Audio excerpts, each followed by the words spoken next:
Buenas noches a todos, a nombre de la Asociación Hispana de Profesionales de la Salud, incorporada en New York. Hoy miércoles, septiembre 24 del año 2025 en TVA, y tu voz, con nuestra invitada, la doctora Rosemary Durán Ubiera, con un PhD en inmunología. En breve ella estará hablando de cómo el abuso de sustancias se afecta el sistema inmunológico. Así que algunas generalidades para los que entran por primera vez, que siempre mencionamos. La asociación surgió hace 35 años. Aquí están nuestros principales fundadores, el doctor Guzmán, la doctora Frances Robles, el doctor Bautista, entre otros. Pero Te Veas y Tu Voz va para 6 años. Nos ayuda un grupo de colaboradores como el doctor William, la doctora Silveira Alcántara, la pediatra, Carmen, doctor Ruiz, la doctora Hermosén, que hoy está con nosotros desde la Universidad Católica Madre y Maestra, profesora en Santiago, y también Glenny Collado, entre otros. Y TV Así ya está con 17.100 suscriptores aproximadamente, y precisamente en los videos, este video de hoy, según dice la página, vamos a llegar con esta conferencia que se está grabando para el público en 2.000 videos, conferencia disponible con temas de medicina, psicología, inmunología, diferentes temas. Así que le agradecemos siempre el apoyo a nuestros invitados desde diferentes partes del mundo, incluyendo Alemania. Hace un tiempo tuvimos una invitada residente de psiquiatría en Alemania, precisamente la doctora Hermosé nos ayudó a invitarla. Y TVA, si usted puede suscribirse entrando a YouTube, haciendo un escáner o leyendo este código de barra. También hay un canal de audio que todas las conferencias se pasen en audio, que puede oírlas desde su carro o haciendo ejercicio, caminando o corriendo. Si usted es médico, enfermera, dentista, odontólogo, con planes de emigrar a Estados Unidos o está recién llegado aquí y no pertenece a alguna institución de profesionales, lo invitamos a hacerse miembro de esta institución con su copia de título, su aplicación que cuesta $100, una foto digital y $100 solamente por el año. Tiene una gran ventaja que es un costo, usted lo paga una vez al año y cada año renovarlo. No es como el colegio médico que se lo descuentan de su nómina cada mes, y muchas veces se siente menos, quizá es mejor. Así que pueden ser miembros todo este listado que está aquí, incluyendo veterinarios, porque los veterinarios no han tenido asociación y muchos médicos han trabajado en área de laboratorio de veterinaria en su proceso de pasar sus exámenes, y esa experiencia también la tenemos en estos 35 años. Nuestra invitada, no hay conflicto de intereses, ella es invitada nuestra. Esta conferencia es de tipo educacional, de crear conciencia y actualización. Así que le agradecemos que ella está con nosotros hoy. La asociación ayuda a los inmigrantes, a los que han tomado la decisión de emigrar a Estados Unidos, a obtener empleo rápido, haciendo programas de certificaciones cortas como asistente médico, asistente dental, asistente de terapia física. Usted se puede comunicar con nosotros o puede referirnos a alguien si necesita esta asesoría en lo que aprueba sus exámenes. Son certificaciones, no son licencias, pero es mejor que estar trabajando en una área que usted no se va a sentir cómodo, como factoría o en un taxi, que cuando esta asociación comenzó, esa era la alternativa que ofrecíamos, que entrar a un taxi. Ahora no, ahora usted puede trabajar en hospitales, en clínicas, en las cárceles, puede sacar sangre, puede trabajar en un nursing home, diferentes trabajos con estas certificaciones. Se hacen cortas, se hacen aceleradas, y usted ya va a obtener su certificado de una manera rápida. Algunos anuncios ya para finalizar. Nuestro gran evento que lo vamos a tener en Punta Cana, en 24, el 25 al 26 de octubre. El simposio médico va a ser el sábado 25 de octubre, en este hotel que pertenece a la cadena de los Mario y a la AC, a la cadena de española, que se pasó la franquicia a Mario Hotel, y ahí vamos a estar con un simposio que está dedicado a la salud vascular, al turismo de salud y a las inversiones, donde van a estar invitados no solamente el área de la salud, sino también inversionistas para que usted conozca cuáles son los proyectos nuevos que hay en el área de Punta Cana, en el área de Samaná, en el área de Puerto Plata o Santiago, porque Santiago también está en un gran desarrollo, sobre todo con el crecimiento del aeropuerto Cibao, que ya es una realidad y ahora ya supimos que se va a ampliar, se va a remodelar, se va a ampliar y va a seguir creciendo. Algunos de los temas que por asunto de tiempo no vamos a detener, demencia, ACV, también incluimos la preparación del USMLE, la preparación del ENCLE. Esta asociación se caracteriza por eso, que sus eventos científicos a primera hora le enseñamos a los jóvenes, a los que han tomado la decisión de emigrar a Estados Unidos, cómo enfocar el examen del USMLE, cómo prepararse para la licencia de enfermería. Y es una oportunidad que vamos a tener ahí. Gracias a los coordinadores y al comité organizador, ya tenemos un auspicio, un aval para la Universidad UNIBE. También tenemos un aval de la Universidad Católica y nos ayudó la doctora Yocasta Hermosén, le agradecemos. Católica Madre Maestra, la Pontificia. Tenemos un aval del Colegio Médico Dominicano, doctor Ruiz nos ayudó con el secretariado de Educación, la secretaria de Educación del Colegio Médico Dominicano y también la Sociedad Dominicana de Neurología y Neurocirugía está avalando este evento. Que dice que si usted asiste a este congreso puede optar para estos créditos y puede usarlo para su currículum, puede usarlo para concursos. En Santo Domingo se usa, aquí no se usa de otra manera, pero usted lo puede obtener porque son créditos que le pueden tienen un valor que acumulado con otros le pueden servir. Así que es el esfuerzo que ha hecho este comité para poder ayudar, estar contribuir a, a contribuir al desarrollo, al aporte y a la actualización y al desarrollo del profesional, sobre todo en la República Dominicana.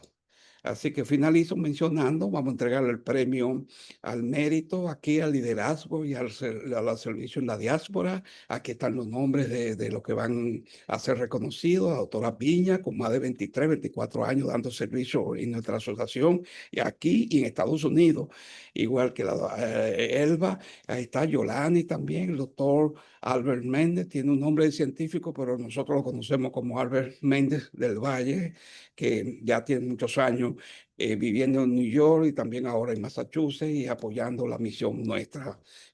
Aquí está el empresario José Brito, que va a estar con nosotros en Punta Cana, él es dueño de una empresa que agrupa más de 200 personas trabajando con envejecientes y es todo un empresario, está apoyando y endorsando este evento, le agradecemos, él lleva a algunos inversionistas para Punta Cana, le agradecemos que va a estar allá, José Brito, ustedes van a tener la oportunidad de conocerlo, socializar y poder hacer relaciones. De eso se trata el evento, no solamente pagar la habitación del hotel o gastar un dinero que quizás es una inversión, pero es una inversión para ustedes. Los invitamos a que apoyen y hagan el esfuerzo. Esta asociación está haciendo un esfuerzo para llevar profesionales hacia allá y miren la cantidad de profesionales, algunos de New Jersey.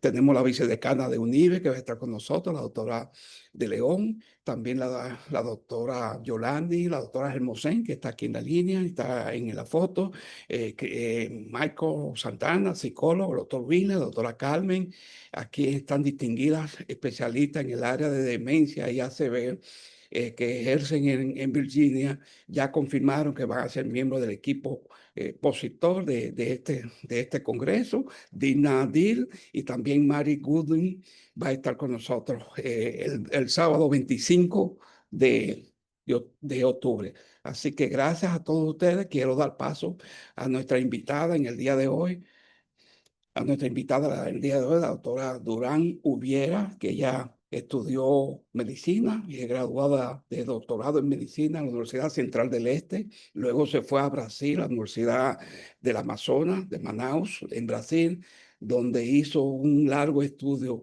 prácticamente hizo un PhD en inmunología. Hoy tenemos una gran profesional con una gran experiencia y quizás una de las dominicanas que más tiempo tiene, más años ha dedicado a la inmunología, a la preparación. Reside en New Jersey y hoy está con nosotros para hablar un poco sobre el impacto en el sistema inmunológico del abuso de sustancias, de las sustancias prohibidas ¿verdad? O no beneficiosas, como le llaman. Doctora, bienvenida, puede compartir su imagen. Muchas gracias. Muy buenas noches para todos los que nos acompañan. Denme un momentito y ya les ¿Cómo no? comparto la Sí, ahí está presentación. entrando. Ok, perfecto. Como bien el doctor Restituyo ya mencionó, mi nombre es Mary Durán. Yo soy médico general, graduada de la Universidad, egresada de la Universidad Central del Este, con un PhD en inmunología de la Universidad Federal del Amazonas en Manaus. Parte de mi investigación fue realizada, o mejor dicho, toda mi investigación científica para optar por el título de PhD fue realizada en conjunto con la Universidad de Sao Paulo, que es una de las universidades más sobresalientes en el ranking de mejores universidades del continente americano. Aparte de esto, también actualmente formo parte del grupo clínico de un centro de rehabilitación para uso de sustancias aquí en el estado de New Jersey. Por eso quise traerles a ustedes este tema porque es parte de la realidad que puedo evidenciar, que puedo atestiguar constantemente. Entonces, podemos hablar con el doctor del trastorno por el uso de sustancias.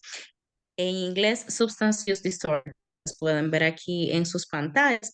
De manera breve, vamos a definir este trastorno y acá tenemos una definición simple.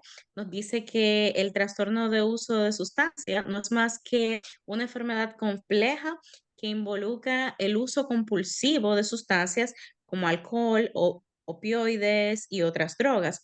Y los individuos continúan utilizando esas sustancias a pesar de los efectos negativos que experimentan.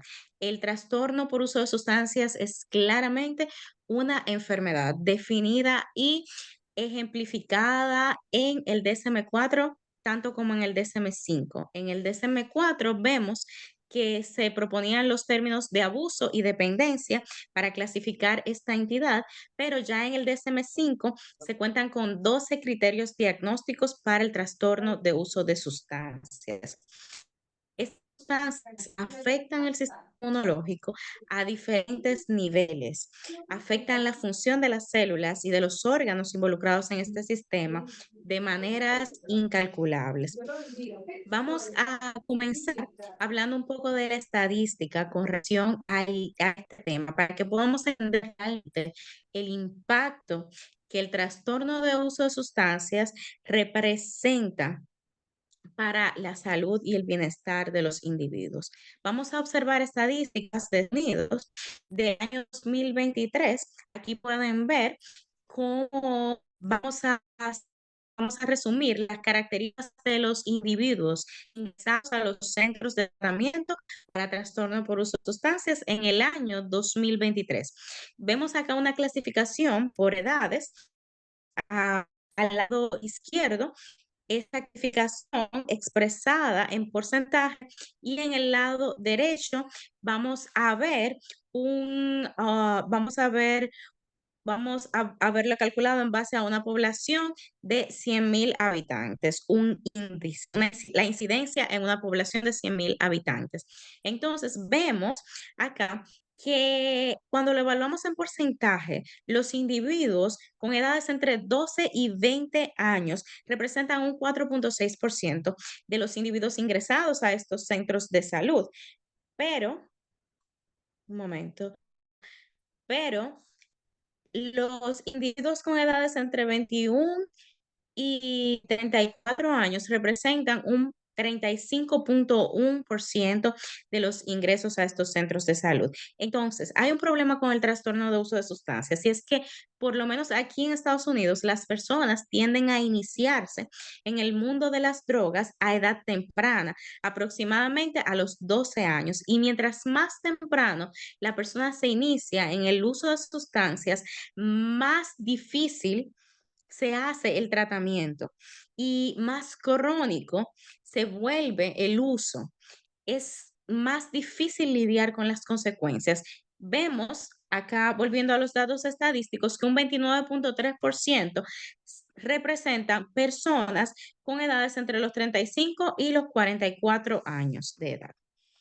Continuando con más datos estadísticos, vemos que el trastorno por uso de sustancias es más común en los hombres que en las mujeres, es más común en el sexo masculino que en el sexo femenino. En porcentaje vemos que un 65% de las personas que ingresan a los centros de tratamiento son hombres, mientras que un 34.7% son féminas. Vemos también con relación a la procedencia de estos individuos. Un 49% de los individuos ingresan a estos centros de manera voluntaria y un 24.5% ingresan indicados por el sistema legal. Estas personas son referidas, ordenadas por un juez a cumplir, a pasar por un proceso de recuperación. Vemos también acá el- las admisiones, pero esta vez lo vemos enfocado a los diferentes grupos, a las 10 principales sustancias. Y vemos que admisiones por alcohol a estos centros de tratamiento representan un 35.7%, mientras que las metanfetaminas representan un 14.2% de las admisiones. Y 13.3% son consumo de heroína. La marihuana, por ejemplo, representa un 9.3% de esas admisiones. Acá vamos a poder ver, ya dejando de lado el alcohol, si sacamos el alcohol de la ecuación, en el año 2023, un 83%, un 83.5% se, se le atribuyó al uso de marihuana en relación a otras sustancias. En la población general, la heroína solo representó un 0.89%, mientras que las metanfetaminas representaron un 3.54%, la cocaína un 6.78%, pero el uso de marihuana, sobre todo después de la legalización del consumo de marihuana en algunos estados, ha incrementado y va impactando importantemente a nuestra población, teniendo efectos a diferentes niveles. A nivel del sistema nervioso central, podemos ver múltiples efectos, podemos ver cómo afecta a la memoria, podemos ver cómo impacta directamente la funcionalidad de los individuos.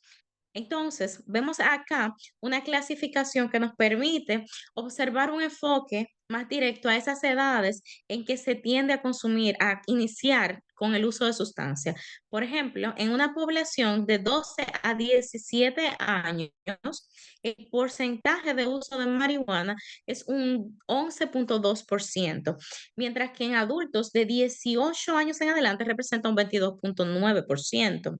Los opioides representan un 2.2% en la población de 12 a 17 años y de 18 años en adelante un 3.2%. Vemos que esta tendencia que se presenta en edades tempranas se mantiene en la edad adulta, que aquellas drogas que representan un mayor porcentaje en esas edades tempranas, entre 12 y 17 años, persisten siendo las drogas más utilizadas en edades más adultas a partir de los 18 años. Y vemos aquí esta comparación simple y sencillamente para ver cómo la tendencia se mantiene a través del tiempo. Entonces, individuos medianos con 12 años más, aquí podemos ver en un gráfico de barra más claramente ilustrado cómo aproximadamente un 48% de los individuos han usado marihuana una vez en su vida y un 25% la han utilizado en el último año, mientras que un 18% de los individuos ha usado marihuana en el último mes. Entonces, esta tendencia vemos cómo ha ido aumentando con los años y cómo en una población tan joven, comenzando a una edad tan temprana, se presentan estos datos estadísticos tan relevantes. Vemos acá en este gráfico el porcentaje de admisiones a estos centros de tratamiento, pero ya directamente relacionado con el año, con la cantidad de años en el sistema educativo. Vemos que un 50,8% de los individuos admitidos en estos centros de tratamiento tienen 12 años de educación o por lo menos han obtenido su GED, que sería el equivalente a ser bachilleres en República Dominicana. Tienen un diploma, tienen una equivalencia a un diploma de high school aquí en Estados Unidos. Entonces, estamos hablando de individuos con un nivel educacional, de individuos que han pasado por una educación elemental, que han pasado por una educación primaria, han estado en el sistema educativo y que conocen o han sido expuestos al conocimiento de los riesgos del uso de sustancias. Los individuos de 9 a 11 años, que tienen de 9 a 11 años en el sistema educativos representan un 18,2% de las admisiones a estos centros de tratamiento. La movilidad. Un 50,6% de las personas que son egresadas de estos centros de salud, que son dadas de alta, están consumiendo drogas en el momento del egreso y un 30,1% están abstinentes. O sea, no están en estado de sobriedad, no están consumiendo ningún tipo de sustancia en el momento en que son egresados. Claro está, muchas sustancias se utilizan para el tratamiento del trastorno de uso de sustancias. Por ejemplo, en el tratamiento de la heroína vemos el uso de la metadona, que es también un opioide. Entonces, podemos ver que esto impacta directamente estos porcentajes, pero un 0,3% de los individuos, que quizás parecerá poco, pero en la realidad es algo que se observa con mucha frecuencia. Este porcentaje de individuos salen de los centros de salud ya como decesos. Entonces, de manera general, vemos que aproximadamente la mitad de las personas de 12 años en adelante han utilizado drogas una vez en su vida, representando un 51,2% de la población. 1,15 millones de individuos han muerto por sobredosis desde el año 1999 aquí en Estados Unidos.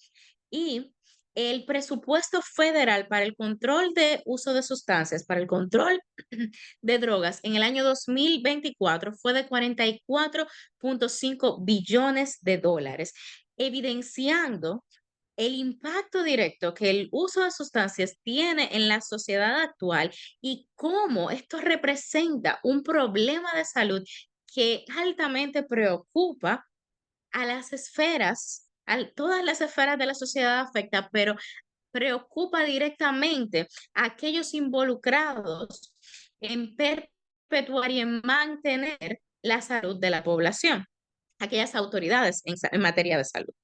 Entonces, el sistema inmunológico, para que ya vayamos entrando un poco en materia, el sistema inmunológico ha sido clásicamente definido como las defensas del cuerpo, un sistema de defensas en contra de las infecciones, nos protege en contra de las infecciones, pero en realidad, el sistema inmunológico es mucho más que esto.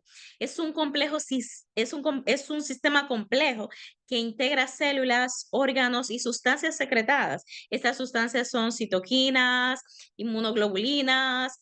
Vemos que esta integración compleja participa en el mantenimiento de la homeostasis del cuerpo a diferentes niveles y participa también en procesos como la cicatrización de las heridas.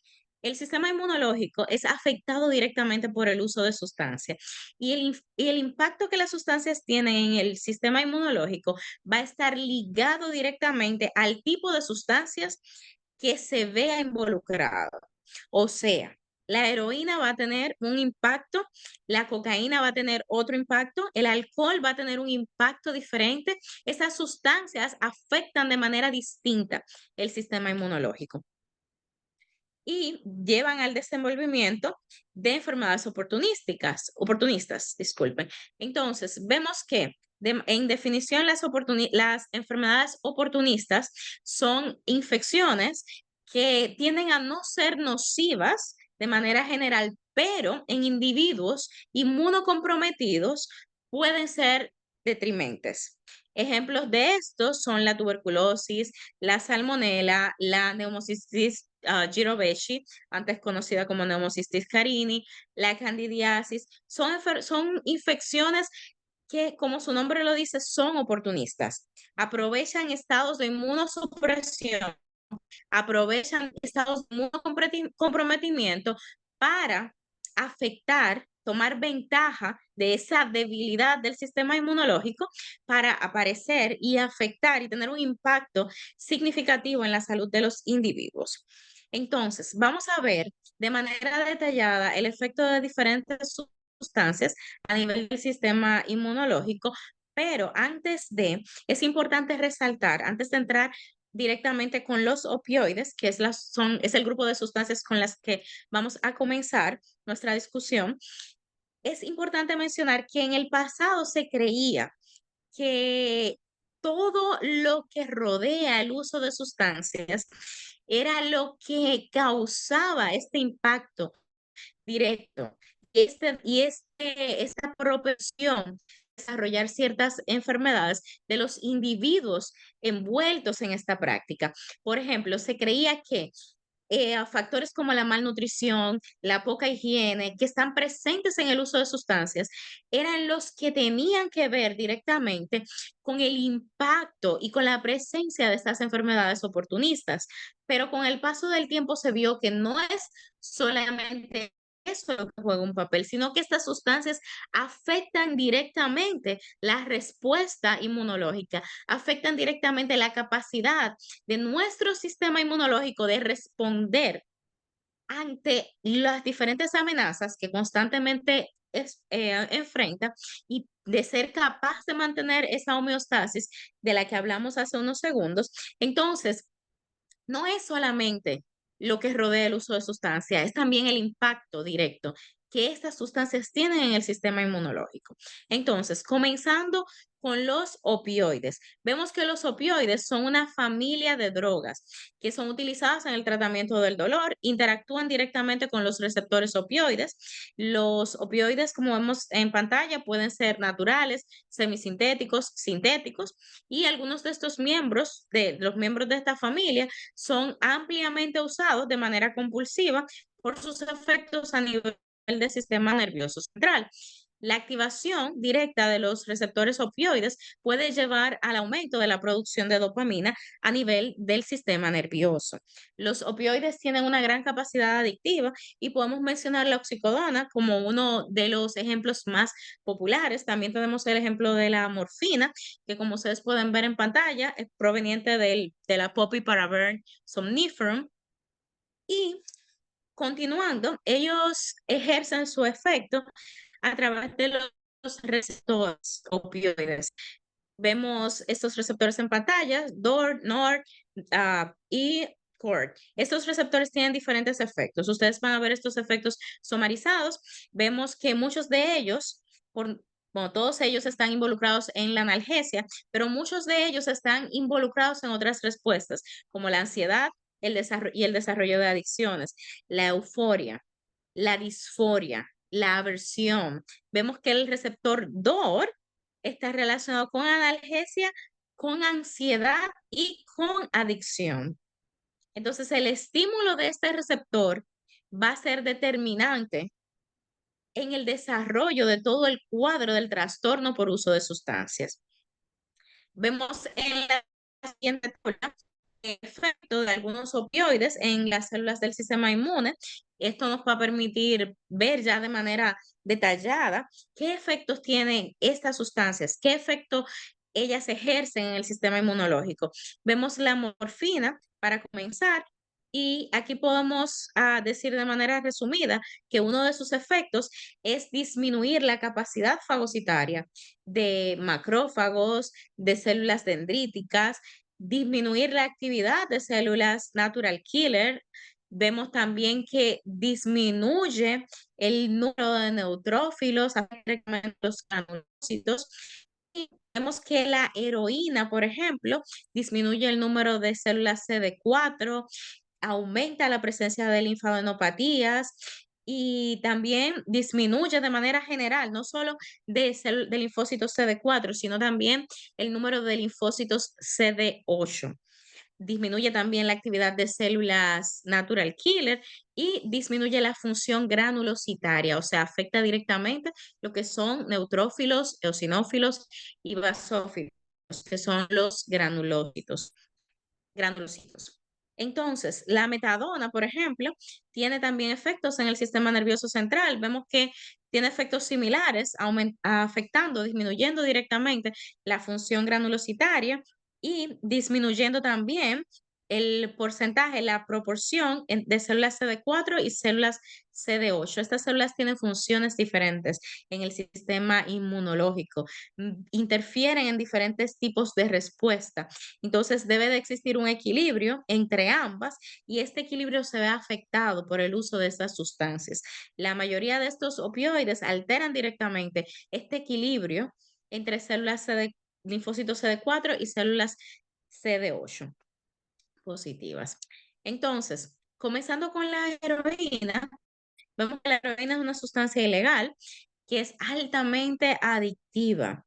La heroína es sumamente adictiva y se procesa a partir de la morfina.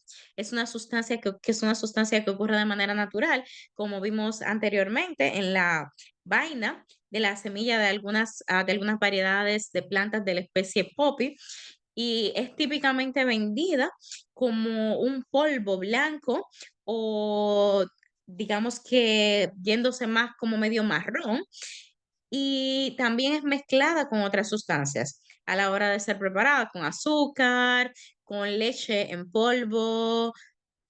Y esa mezcla también puede ser responsable de algunos de los efectos del sistema inmunológico y a diferentes niveles.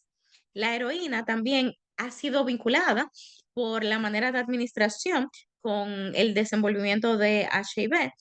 Básicamente, todos nosotros creo que estamos familiarizados con el aumento de frecuencia, ¿no? De HIV en esta población porque se intercambian las agujas que utilizan para administrarse la heroína, ¿no? La vía de administración de la heroína es intravenosa, es la vía más común utilizada. Entonces, estos individuos que se involucran en esta práctica tienden a reunirse y compartir agujas. Al compartir agujas facilita la infección por HIV. Además del impacto que ya vimos que tiene la heroína, debilitando el sistema inmunológico, debilitando las células CD4, que son esenciales para combatir la infección, son esencialmente afectadas por el virus del HIV. Entonces vemos un impacto doble. Vemos ya el impacto de la sustancia y el impacto que ejerce el virus del HIV sobre el sistema inmunológico. Entonces, acá podemos volviendo al cuadro anterior, ver, como ya les dije, que la heroína disminuye el número de células CD4 y que disminuye también el porcentaje de células CD4 y células CD8, así como el número de células natural killer y la función granulocitaria. Continuando, vemos acá la heroína de tu acción a través de los receptores T1. Aquí vemos uno de los efectos inmunosupresores antiinflamatorios de la estimulación de este receptor. En estos efectos vamos a entrar directamente en detalle, pero pueden utilizarlo como referencia si necesitan indagar acerca de este tema. Entonces, ya pasando para la cocaína. La cocaína, entonces, es derivada de la hoja de coca, podemos decir de manera simple, del Erythroxylon coca shrub, y crece en los pies de las montañas de los Andes, en Sudamérica. La cocaína tiene diferentes efectos a nivel del sistema central y podemos ver del sistema nervioso central y podemos ver que entre esos efectos se encuentra la inhibición de la recaptación de dopamina y de serotonina. ¿Con qué objetivo? Con el objetivo de dejar estas sustancias disponibles por más tiempo para prolongar la excitación a nivel del sistema nervioso central. También inhibe la recaptación de norepinefrina en la neurona disponibilizando también la norepinefrina por más tiempo. Y de esta manera es como son mediados esos efectos a nivel del sistema nervioso central provenientes del uso relacionados directamente con el uso de cocaína. Entonces, a nivel del sistema inmunológico, la cocaína causa disminución en el número y en la distribución de las células inmunes. ¿Por qué es importante esto? Bueno, las células inmunes se encuentran distribuidas de manera que puedan ejercer diferentes funciones. Se encuentran distribuidas en los tejidos y en un mismo tejido, células ocupan lugares diferentes y esto está relacionado íntimamente con las funciones de estas células. Si vemos, por ejemplo, un ganglio linfático, vamos a ver que las células no se encuentran todas regadas o dispersas en el ganglio linfático, sino que ellas se encuentran divididas y esta división de regiones permite que acontezcan diversos procesos, como la presentación de antígenos a nivel de los ganglios linfáticos. A nivel del vaso vemos también esa distribución. A nivel del timo vemos esa distribución en los linfocitos CD4 y CD8. Y esta distribución es impactada directamente por la cocaína. También cómo la función de estas células, el número de estas células, disminuye también el peso del timo, el uso de cocaína, disminuye las células TCD8 y produce agranulocitosis. Nosotros todos quizás estamos familiarizados con la expresión de que los neutrófilos son las primeras células en llegar al lugar de infección cuando experimentamos exposición a cualquier infección en la respuesta inflamatoria. Una de las primeras células en llegar son los neutrófilos. Entonces, produciendo esa agranulocitosis, vemos que esta respuesta se ve comprometida. En cuanto al uso de cocaína, no solamente debemos ver el impacto de la droga en el sistema nervioso, en el sistema inmunológico, sino también el impacto de las sustancias que se mezclan con esta sustancia. La cocaína tiende a mezclarse con adulterantes, como vemos aquí el caso del levamisol, un antiparasitario, de monoaminas, del alcohol, produciendo la sustancia llamada cocaetileno. Esta mezcla también va a llevar a un impacto al sistema inmunológico. Estos adulterantes también van a tener un impacto que se va a unir al impacto de estas sustancias, maximizando el efecto de estas sustancias en el sistema inmunológico. Entonces, aquí vemos algunos artículos que pueden servir de referencia y evidenciar directamente el impacto de el uso de cocaína en el sistema inmunológico. Vemos cómo son exploradas diversos tipos de células, no solamente los linfocitos CD4, CD8 se ven impactados directamente por el uso de cocaína, sino también las células T reguladoras y otras células del sistema nervioso adaptativo, del sistema inmunológico adaptativo, disculpe. Vemos que en cuanto a el cannabis representa la sustancia ilícita, ilícita en algunos lugares, ilícita en otros más utilizada y representa la sustancia que es mayormente utilizada por personas que inician el uso de sustancias, el uso de drogas. O sea, las personas que inician el uso de sustancias, una gran mayoría de ellas inician utilizando cannabis, utilizando marihuana mayormente, o pueden utilizar aditivos, pueden utilizar el cannabis en otras presentaciones, no solamente fumado, ¿no? Entonces, vemos que, como ya dijimos, con relación a los opioides, es un caso similar. El cannabis, tenemos los receptores de cannabinoides vemos los receptores CB1 en el sistema nervioso central y CB2 en la periferia. El sistema cannabinoideo endógeno también vemos que está presente y que participa en esta respuesta. El cannabis tiene un impacto directo también en el sistema inmunológico. Vemos que altera la función y la actividad de las células del sistema inmune y sirve como inmunosupresor, induce apoptosis, favoreciendo e impactando directamente el envejecimiento celular.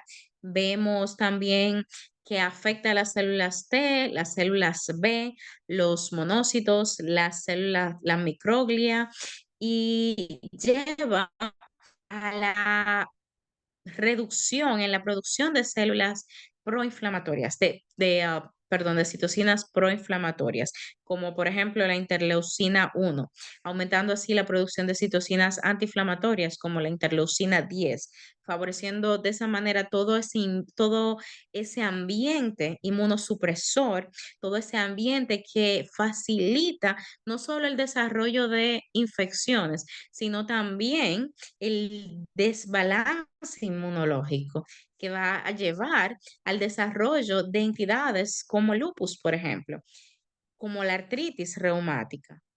Entonces, ya para terminar, vamos a tocar un poco de manera resumida acerca del etanol.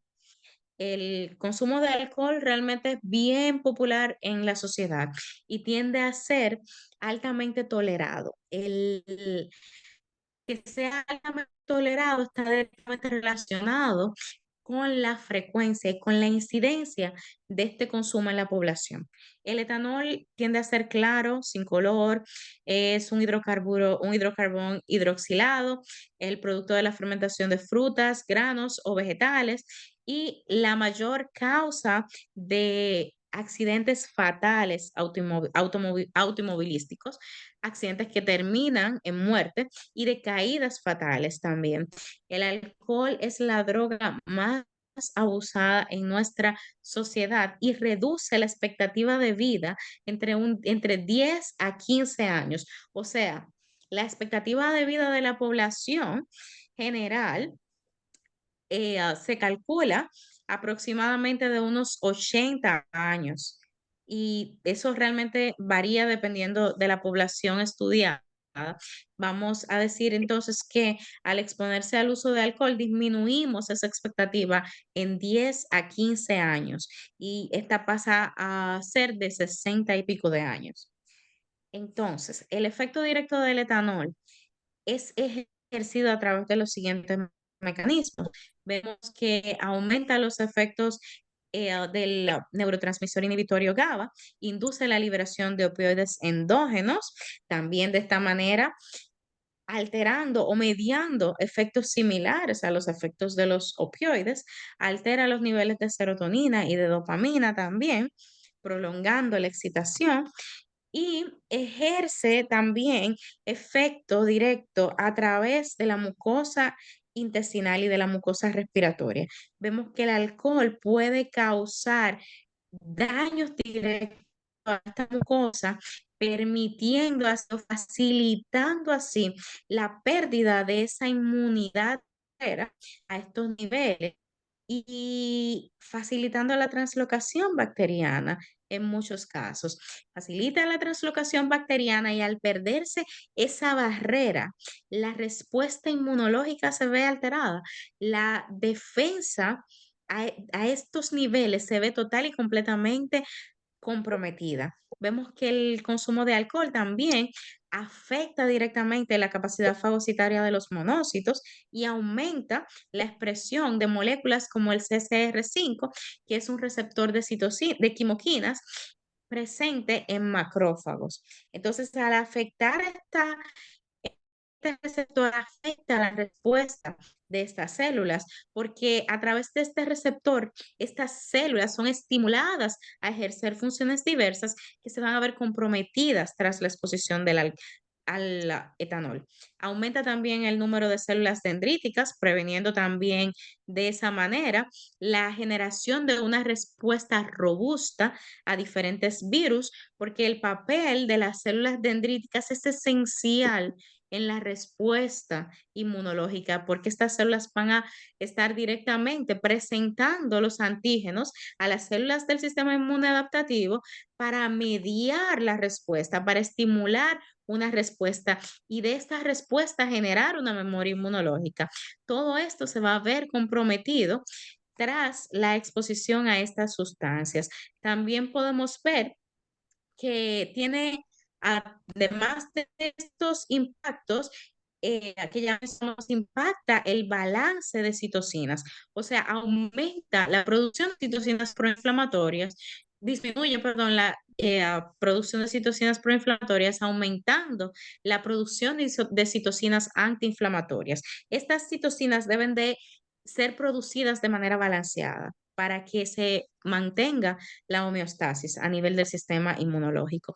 Pero el alcohol, cuando entra en el juego, cuando entra en el escenario, se encarga de alterar este balance, promoviendo un medio más proinflamatorio, un medio más liderado por citocinas como la interleucina 10, que tiene un papel antiinflamatorio, esencial y con un rol importante en el desarrollo de enfermedades autoinmunes y favoreciendo así el desarrollo de infecciones por enfermedades oportunistas.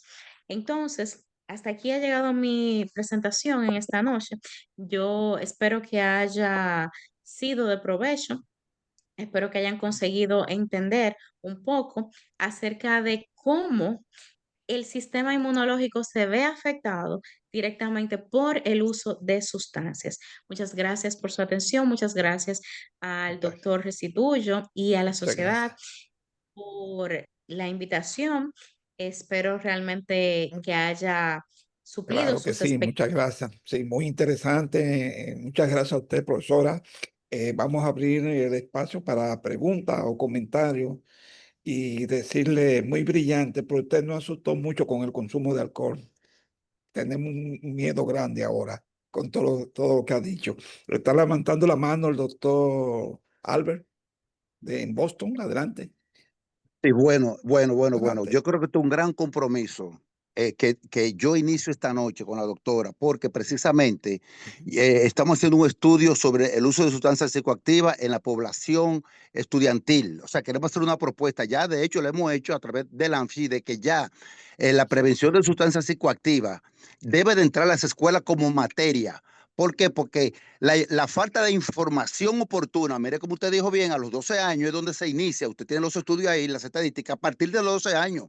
Nuestro estudio que estamos haciendo partía a partir de los 15, ya ha sido más tremendista la cosa, ahora la cosa ha bajado a los 12. Por lo tanto, se hace necesario, obligatorio, que las autoridades de educación incluyan en una materia que se llama salud preventiva el conocimiento llevado a cabo por profesores expertos o por psicólogos de por qué no usar sustancias psicoactivas a esa edad, cuando el cerebro se está formando, para evitar la adicción más grande. Si usted quiere su droga, úsala después que usted sea profesional, porque nadie le quita la droga al humano, pero a esa edad no lo usa porque estamos perdiendo la sociedad, se nos está yendo de la mano y nosotros somos responsables, somos parte importante en evitar, en prevenir las sustancias psicoactivas en esa población. Ya yo tengo estudios hechos sobre eso. Le agradezco al doctor Félix, profesor de epidemiología universitario, donde llevamos a cabo el consumo de Sí. sustancias psicoactivas, una muestra de jugadores de baloncesto del Instituto Nacional en aquella época donde el baloncesto en la República Dominicana estaba en su auge. Eran modelos para nosotros los jóvenes en ese entonces, pero se usaba droga. Pero parecía que se usaba droga, hubo que demostrarlo a través de un estudio científico. Y así se llevó a cabo, donde a través de un protocolo se le preguntaba a los jugadores si ellos usaban droga. La mayoría dijeron que no usaban directamente, pero que conocían en el medio, en su medio, a alguien que usaba.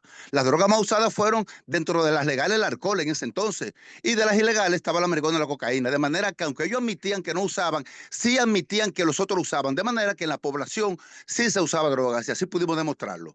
En este caso, ahora mismo, yo también trabajo en una institución de recuperación, no solamente de drogas, sino también física, de trasplante de órganos, etcétera, donde hay una población que también está en plena recuperación y es donde se le está, conjuntamente con el doctor Gotro Muñoz Gotro, doctor, que le mando un saludo, estamos llevando a cabo este estudio, un estudio prospectivo, donde estamos aplicando el cuestionario que además de las edades del paciente, el sexo, ¿Cuándo se inició? ¿A qué edad se inició el consumo de sustancias?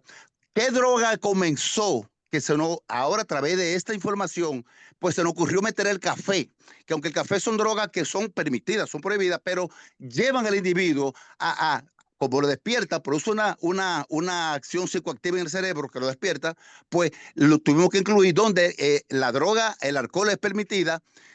La mayoría iniciaron con alcohol y continuaron luego con marihuana y con cocaína, y ahora está la fiebre del fentanilo que está acabando, que les tengo una pregunta a la doctora con relación a esto, con su estudio. Pues entonces, la mayoría de personas... Doctor, si puede concretizar con la pregunta, porque hay más Sí, lo personas voy a hacer, levantando la pero mano. Sí, tengo que hacer porque ese sí, tema me interesa directamente. Ahora, si no muy puedo, bien. yo podría entonces buscar el teléfono de la doctora y hacerlo aparte con ella, porque ese tema yo lo voy a coger como referencia para nuestro estudio. Ok, Si hay más preguntas, entonces la hacen, luego yo continúo después. muy bien. O Doctor, continúo o... puede Sí, hacer su pregunta, doctor. déjeme ver, doctor, porque como que me perdí. Ah, ok. No, Quería pues entonces, en lo que usted organiza, No, yo lo tengo organizado, pero quería hacer un la, do- marco de referencia. Pero si hay más sí, personas que tengan preguntas, que la hagan, que la hagan. sí, Si la hay tiempo, doctora pues yo la hago. Yocasta Hermosen está levantando la mano también, si Porque la hagan, quiere. Sí, no hay adelante, problema. doctora. Yo contacto a la doctora luego. Sí, no hay problema. Bien, buenas noches, doctora Rosemary. Gracias por compartir sus conocimientos. Me gustaría Buenas saber, noches. relacionado a lo que es la recuperación o la rehabilitación de estas personas, eh, ¿qué tanto pueden estas personas alejarse o dejar ese vicio sin tener que usar tratamiento medicamentoso? Le traigo esta colación porque yo estuve visitando una institución de recuperación que está en Santiago y ellos me dicen que ellos no utilizan ninguna drogas de recuperación, sino que dan es tratamiento de psicoterapia solamente. ¿Qué tan factible o qué tanto la evidencia apoya esto? Porque me llamó la atención ver esa modalidad de que no utilizan nada y solamente como la hacen una abstinencia así de golpe desde que el usuario es ingresado en ese centro. Bueno, realmente eso representa, yo diría que un peligro importante, y es el siguiente, es que hace a los individuos más propensos a desarrollar un síndrome de abstinencia, la retirada brusca. Y el qué tan eficaz pueda ser ese abordaje va a depender muchas veces del tipo de sustancias y del tiempo que el individuo ha estado expuesto a estas sustancias. Por ejemplo, el uso de metadona como terapia para ayudar en la rehabilitación de individuos expuestos al uso crónico de heroína ha demostrado ser altamente eficaz. Entonces, este abordaje propone o provee una solución más certera y con mayor evidencia científica. No sé si me doy a entender. Existe más evidencia científica que respalda el uso de terapia medicamentosa para tratar el trastorno por uso de sustancias que la que apoya ese tipo de abordaje. Para muchas personas puede ser eficaz, pero va a depender del tiempo de exposición. Para individuos que están iniciando en el uso de sustancias, la recuperación va a ser más fácil y ese abordaje puede ser más eficaz, pero para individuos que han sido expuestos a un uso crónico, por ejemplo, las personas que vienen a los centros de rehabilitación aquí en Estados Unidos, por lo menos aquí en el estado de New Jersey, la mayoría de las personas que están en estos programas, como programas de metadona, son personas mayores que tienen 20, 30 años en el uso de sustancias. Entonces, estaría directamente vinculado con eso, con el tiempo de exposición y con la sustancia en cuestión. Sí, muy bien. Gracias, doctora.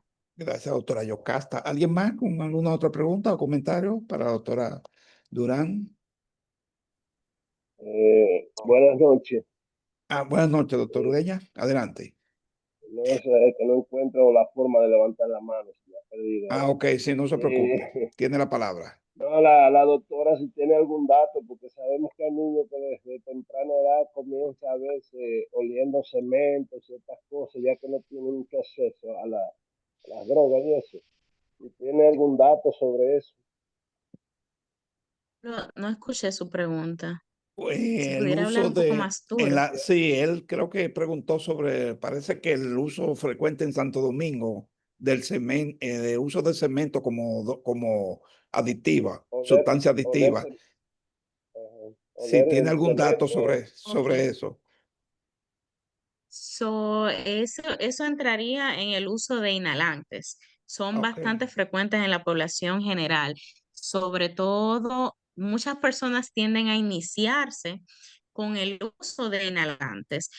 Hemos, por ejemplo, tenido casos de personas que han iniciado en el uso de sustancias en el ambiente de trabajo. Por ejemplo, personas que trabajan en zapaterías han estado expuestos al pegamento que utilizan para reparar los zapatos, ¿no?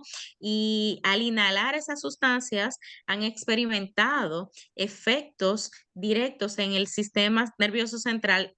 Estos inhalantes actúan como estimulantes y promueven la excitación. Entonces, al experimentar esta respuesta, estos individuos tienden a, digamos que, inclinarse a buscar el uso de otras sustancias. O sea, es como si esto despertara la curiosidad. Datos estadísticos de República Dominicana, no estoy familiarizado con esos datos estadísticos, pero sí sé que es más generalmente utilizado como droga de inicio. Las personas utilizan estos inhalantes y luego de esto, entonces, aumenta su nivel de curiosidad, vamos a decirlo de esta manera, y les hace más propenso a, digamos que, iniciar en el consumo de otras drogas. También está íntimamente relacionado con el nivel socioeconómico. Muchas veces las personas quizás no tienen acceso por cuestiones hasta de economía a, a las drogas más comúnmente usadas como la cocaína, la marihuana, la heroína, y tienden a recurrir a estas sustancias para mitigar un poco ese deseo que ha surgido tras una exposición inicial, y también puede darse que individuos que estén involucrados en el uso de las sustancias ya mencionadas, o sea, un individuo que practique activamente el uso de cocaína, pasando por un periodo de abstinencia, recurra a estas sustancias, porque muchas veces los individuos en recuperación tienden a pasar del consumo de una sustancia al consumo de otra. Entonces, estos individuos pueden recurrir a estas sustancias para mitigar el efecto del síndrome de abstinencia. Bien. Ok, muchas gracias. Muy bien. Gracias, gracias a usted, doctor Ureña. ¿Alguien más? ¿Alguna otra pregunta o comentario para la doctora Durán? Doctora, quiero aprovechar para preguntarle a título personal, esta es una pregunta muy personal para usted. ¿Qué piensa usted? ¿Por qué se ha dicho que la lucha contra las drogas en los países nuestros se ha perdido? No funciona. En esta semana en New York se está celebrando la Asamblea número 80 de las Naciones Unidas. El presidente de Colombia hizo un discurso muy dramático y sobre todo con la droga, el uso, hizo un poquito de historia de cómo ha evolucionado el consumo de droga en Estados Unidos y la relación con los países nuestros. ¿Cómo usted ve en su manera de pensar cómo se puede resolver el consumo de droga en el mundo, vamos a decir, sobre todo Estados Unidos? Bueno, realmente esto es un problema que yo creo que hay que abordarlo desde la raíz. Y más que resolver es prevenir, Sí. porque como nosotros vimos en los datos estadísticos, la mayoría de las personas comienzan temprano y estos Ujú. individuos se exponen muchas veces por curiosidad, pero la mayoría de ellos se exponen por desestabilidad a nivel del núcleo de la familia, a nivel de los hogares. Son individuos que experimentan diferentes tipos de maltrato, de situaciones en sus hogares y que recurren a estas sustancias o se ven expuestos a ellas por descuido de los padres o Sí. buscando una especie de refugio. Entonces, básicamente el educar a la población a edad temprana acerca del uso de sustancias podría ser parte Ujú, de la solución. Muchas veces ujú. estos temas son vistos como temas que no deben de ser tocados con los Sí. jóvenes, sobre todo con aquellos muy jóvenes, mas sin embargo el abordar estos temas desde temprano, desde edades como 10 años, 9 años, individuos de 11 años, el abordar estos Ujú. temas con estos individuos y que ellos puedan ver evidenciado, por ejemplo, gráficos, testimonios, los efectos Sí. directos del uso de sustancias, podría ayudar mucho a mitigar este problema, porque realmente esto es un problema que inicia a edades tempranas. Las personas caen en el uso de sustancias por falta muchas veces de esa educación temprana y también por la falta de apoyo emocional a la hora de atravesar esas edades tempranas. Por ejemplo, a la hora de atravesar la adolescencia, muchas veces Ujú. estos individuos experimentan diferentes situaciones y no cuentan con el apoyo psicológico adecuado. Entonces, no solamente el educar a los individuos a temprana edad en materia de adicción, en materia de uso de sustancias, sino también proveerles con acompañamiento psicológico adecuado para que puedan afrontar los diferentes retos que pueden presentarse en el seno de sus hogares. Eh, Muchas gracias. Doctor Méndez, su Sí, pregunta, su sí, comentario sí, para sí, sí, cerrar. exactamente. Bueno, aquí Sí, usamos con relación a la pregunta de la doctora Santiago, sí continuamos sí. usando metadona en estos pacientes que tienen síndrome de abstinencia. La continuamos usando en esa población mayor de 30 años, sin problema. La pregunta es la siguiente, doctora. Yo entiendo que hace falta más estudio sobre este caso para ver cómo mitigamos la futura generación que viene. Entonces, ya la Claro que sí. información temprano y oportuna es adecuada.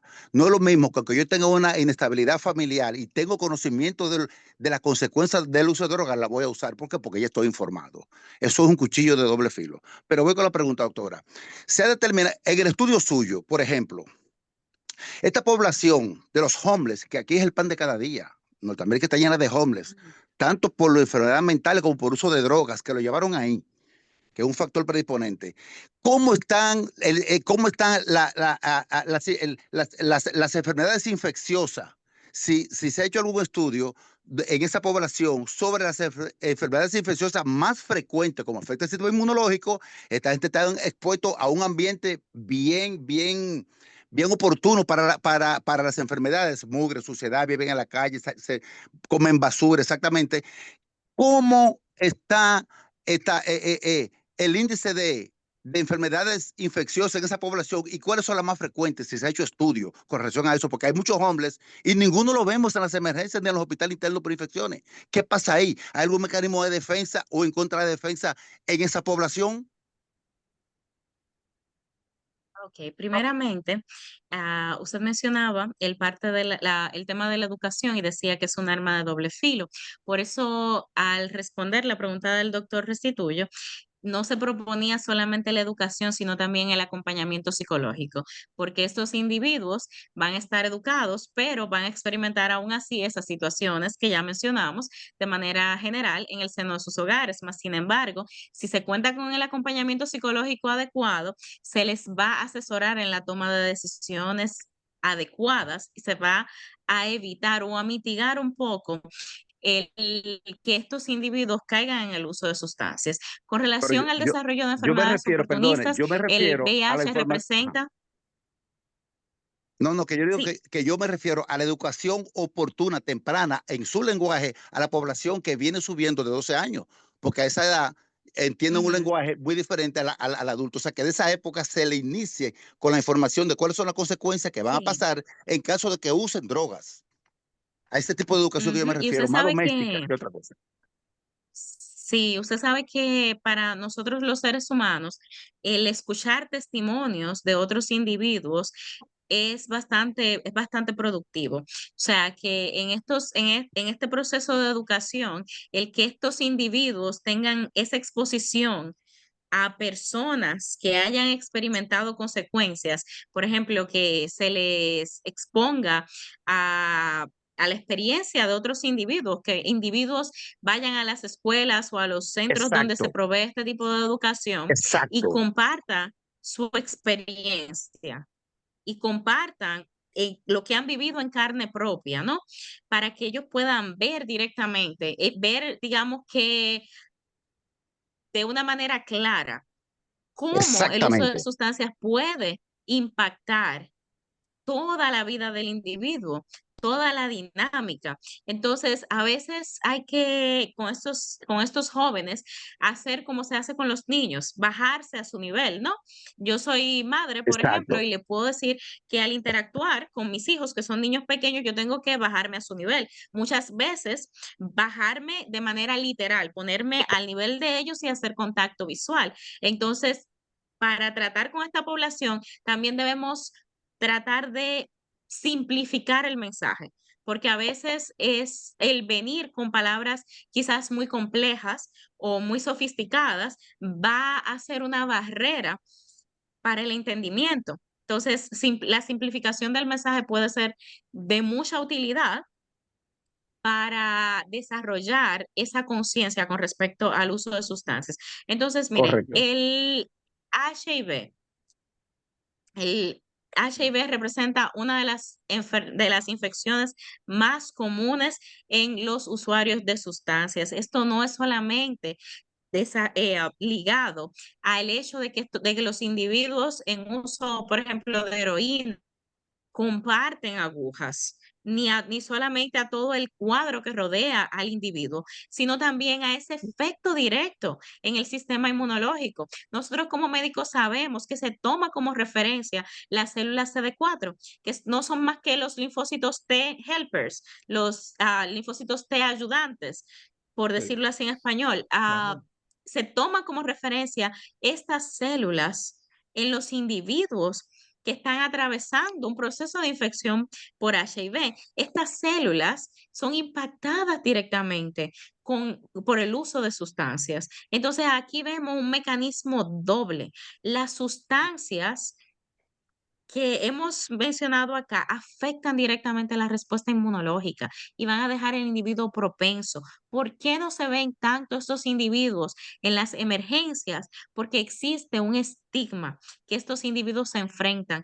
Muchos de ellos tienen temor al diagnóstico, aquellos que no están diagnosticados y aquellos que saben, que han experimentado, que están experimentando un cuadro de infección, a veces todavía se sienten afectados por el estigma que la sociedad coloca sobre ellos, por la marginación que a la que la sociedad expone a los individuos con HIV, por ejemplo, pero el Sí, HIV es una de las infecciones más comunes en esta población. También la tuberculosis es una infección tuberculosis, muy sí. común Eh, en esta población. El desarrollo de neumonías. sí, Mencionamos la neumocitis girovechi, las infecciones en la piel, son infecciones muy, muy comunes en esta población. En República Dominicana quizás no se vea tan común lo siguiente, pero aquí sí, y es que los individuos, por barreras como la falta de seguro médico, no sí, acuden a los centros de salud, porque el sistema de salud aquí en Estados Unidos no funciona de igual manera que en República Dominicana. No existen ese tipo de flexibilidad que nosotros vemos comúnmente en República para Dominicana, pero el asistencia. acceso a tratamiento es lo que es algo que hace o que afecta el evidenciamiento de estas infecciones. Eso no significa que no estén. Como mencionamos, tenemos Sí, le VIH, hago la pregunta, doctora, tuberculosis, precisamente, infecciones de la sí, piel, le hago la pregunta precisamente neumonía. en la población norteamericana, porque yo recuerdo que para la época de la crisis Ujú, pandémica, para la pandemia, los pacientes, ujú. los homeless que vivían en la calle, se notaron un poco más resistentes a la enfermedad que la población general, es decir, acudió, pues esto fue una crisis fuerte aquí en Norteamérica, yo la viví, yo trabajo en los hospitales. Entonces, veamos que la población que acudía a las emergencias era más frecuente de personas normales que ellos. Entonces, nosotros nos preguntábamos Claro, el HIV es una enfermedad que ataca directamente el sistema inmunológico, pero en este caso está la bacteria, están los hongos, otro tipo de virus, donde esta población no acude con enfermedades graves o infecciosas o sistémicas, producto de infecciones. Entonces, uno se pregunta, ¿creará el cuerpo, el sistema inmunológico, algún anticuerpo en contra de lo que está pasando? Porque ese es el papel del sistema inmunológico, crear defensa contra lo que lo está agrediendo. Entonces, fue mi pregunta por eso. Precisamente aquí en Muy Norteamérica, bien, donde se hay acceso a la salud. Ya eso muy es todo bien. ya, de mi Muchas parte. gracias, doctor Y, Méndez. señora Doctora, sí, unas Rosa, palabras finales. Sí, sí, adelante. no, sí, solo para concluir, que muchos de estos individuos, en vez de acudir a las emergencias, acuden a los centros de rehabilitación, porque en los centros de rehabilitación ellos también reciben esa asistencia médica. O sea, en los Sí, centros de rehabilitación también hay médicos, y enfermeras que enfermeras, les sí, asisten en, en estas situaciones. Entonces, quizás no le se ayudan, ve ahí le tan ayudan. frecuente la asistencia a las emergencias porque estos individuos están siendo tratados en otro nivel de salud. Sí, sí. Bueno, doctora, no abusamos más de su tiempo. Fue muy interesante su conferencia en el día de hoy, con esta perspectiva del sistema inmunológico. Disculpe, hay Y unos sí, comentarios en el chat. Si ella puede, por sí, favor. adelante. Doctor, están preguntando que si usted puede compartir su número. Usted dice su número de teléfono de la doctora.